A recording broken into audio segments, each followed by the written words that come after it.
Salam anak-anakku, jumpa lagi dengan Bapak Sukarman dan kesempatan ini Pak Karman akan menyampaikan pelajaran untuk kelas 6. Simak baik-baik, Pak Karman akan menyampaikan pelajaran 4 untuk kelas 6. Pelajaran 4, bacalah dan temukanlah. Bacaan Alkitab Kisah Para Rasul 8 ayat 26 sampai 40 dan 2 Timotius 3 ayat 14 sampai dengan 17. Ada dua kisah dalam pelajaran kali ini. Kisah pertama bercerita tentang seorang pejabat dari negeri Ethiopia yang berada di benua Afrika yang beribadah ke Yerusalem. Jarak Ethiopia ke Yerusalem tidaklah dekat, melainkan jauh sekali jaraknya. Dalam Alkitab diceritakan bahwa pejabat negeri Ethiopia itu pergi beribadah ke Yerusalem dengan mengendarai kereta kudanya. Tampaknya ia adalah seorang yang rajin beribadah. Pada zaman itu adalah hal yang lazim bagi orang di berbagai tempat datang ke Yerusalem untuk beribadah, terutama pada hari-hari raya besar umat Yahudi. Orang datang ke Yerusalem untuk menyembah Allah orang Yahudi, walaupun ia bukan seorang Yahudi. Di Bait Allah, Yerusalem, ada tempat atau peralatan khusus bagi orang-orang bangsa lain yang bukan Yahudi. Lalu ketika ia pulang, ia membawa sebuah gulungan kitab Yesaya. Ia membacanya, namun ia tidak memahaminya. Kemudian muncullah Filipus yang diarahkan oleh Roh Kudus untuk menemuinya. Filipus dan pejabat tersebut bercakap-cakap tentang teks yang dibaca oleh pejabat tersebut. Ia tidak memahaminya dan ia mengatakannya kepada Filipus. Rasa ingin tahu pejabat itu sangat besar, sehingga meskipun ia seorang pejabat besar di negerinya, ia tidak malu menyatakan bahwa ia tidak memahami apa yang ia baca, dan dengan rendah hati ia mau meminta tolong pada Filipus agar diberi penjelasan tentang teks yang ia baca. Luar biasa, seorang pejabat besar mau mengakui kekurangannya dan tidak malu untuk meminta tolong. Roh Kudus menolong Filipus memberikan penjelasan kepada pejabat tersebut. Filipus menolong pejabat tersebut memahami teks yang ia baca, dan dengan penjelasan Filipus, pejabat itu menjadi mengerti bahwa teks yang ia baca adalah tentang Yesus Kristus yang ditulis oleh Nabi Yesaya beberapa abad sebelumnya. Ia menjadi percaya kepada Yesus Kristus, dan ketika di perjalanan mereka menemukan tempat yang ada air, pejabat tersebut meminta untuk dibaptis oleh Filipus. Pejabat itu menemukan makna dari teks yang ia baca. Buah yang ia terima dari membaca teks kitab suci adalah keselamatan di dalam Yesus Kristus. Ia memperolehnya dengan tekun membaca kitab suci.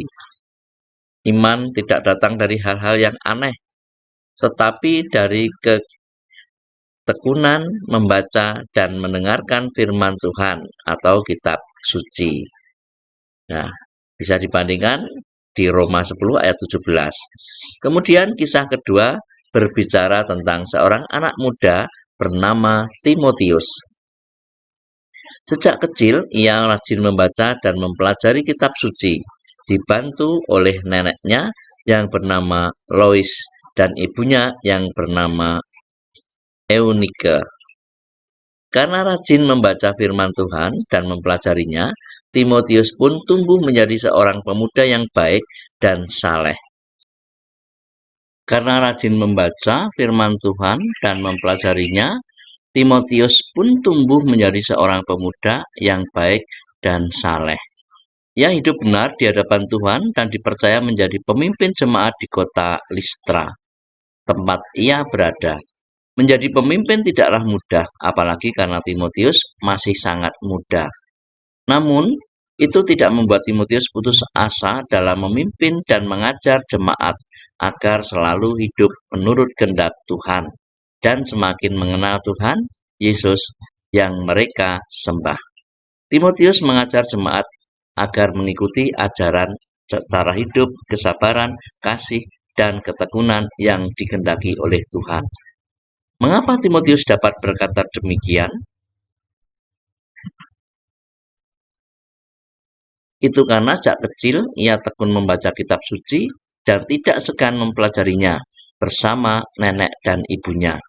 Itulah sebabnya setelah bertumbuh menjadi pemuda dewasa, ia dapat menolong orang untuk menemukan Tuhan Yesus dan hidup menurut firman Tuhan. Timotius berpesan bahwa dengan mengenal kitab suci sejak kecil, hal itu akan memberikan hikmat dan menuntun kepada keselamatan di dalam Yesus Kristus. Manfaat firman Tuhan yang tertulis dalam kitab suci, yaitu 1. Untuk mengajar, firman Tuhan mengajarkan berbagai hal yang menuntun pada kebaikan. Contohnya, firman Tuhan mengajar kita untuk mengasihi orang lain, tidak sombong, tidak berkata kasar kepada orang tua dan teman dan sebagainya.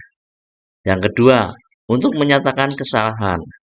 Firman Tuhan menolong mengungkapkan kesalahan-kesalahan yang kita perbuat sehari-hari.